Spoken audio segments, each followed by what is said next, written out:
The congressional release of files related to Jeffrey Epstein, including emails in which the convicted sex offender mentions Donald Trump. Pressure is growing this morning for more of the Epstein files to be released by the Justice Department. Chief White House correspondent Mary Bruce is tracking the latest. Good morning, Mary. Good morning, George. And these messages are sparking fresh questions about President Trump's relationship with Jeffrey Epstein. The White House denies any wrongdoing by the president, but the administration still refuses to release the full FBI files on Epstein. And now this morning on Capitol Hill, an effort to force their release is finally moving forward. This morning, as the White House downplays newly released emails from convicted sex offender Jeffrey Epstein repeatedly discussing President Trump, an effort on Capitol Hill to force a vote on the release of the full Epstein files, garnering its final signature.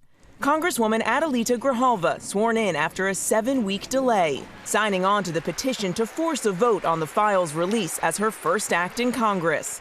I will sign the discharge petition right now to release the Epstein files.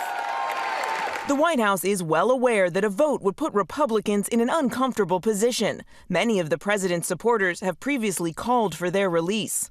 In an attempt to stop the petition, top White House and Justice Department officials, including the Attorney General and FBI Director, attempting to pressure Congresswoman Lauren Boebert into removing her name from it, meeting with her Wednesday in the Situation Room. But it didn't work. Boebert, ultimately one of 4 Republicans who signed on in support. We pressed the White House. But given your interest in transparency, Caroline, why are White House officials then meeting with Representative Boebert in an effort to try and get her to not sign this petition calling for the release of the files? Doesn't it show transparency that members of the Trump administration are willing to brief members of Congress whenever they please? It comes just hours after House Democrats released those emails obtained from the Epstein estate, showing the convicted sex offender discussing Trump and seeming to suggest he had information he never shared. In a 2011 exchange with his co-conspirator Ghislaine Maxwell, Epstein writing the, quote, dog that hasn't barked is Trump, adding one of his victims spent hours with Trump at Epstein's home, but that Trump had never once been mentioned. Maxwell replying, I have been thinking about that. House Republicans in the White House identifying the victim as Virginia Giuffre, who once worked at Trump's spa at Mar-a-Lago.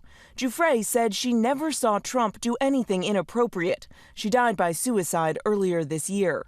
In a 2018 text exchange, someone whose name is redacted wrote to Epstein, "It will all blow over. They're really just trying to take down Trump and doing whatever they can to do that." The context of the message is unclear, but Epstein responding, "It's wild because I am the one able to take him down." Trump and Epstein were friends for more than a decade. Have you socialized with him? Yes, sir. Yes? Yes, sir. Have you ever socialized with Donald Trump in the presence of females under the age of 18? Though I'd like to answer that question, at least today, I'm going to have to assert my 5th, 6th, and 14th Amendment rights, sir. After Epstein's arrest in 2019, Trump said he hadn't spoken to him in 15 years. He insists he broke off the friendship when he learned Epstein and Maxwell were luring away young female staffers who worked at Mar-a-Lago. He stole people that worked for me. I said, don't ever do that again. He did it again, and I threw him out of the place, persona non grata. I threw him out, and that was it. In a 2019 email to author Michael Wolff, Epstein writing, Trump said he asked me to resign. Never a member ever. Of course, he knew about the girls as he asked Ghislaine to stop.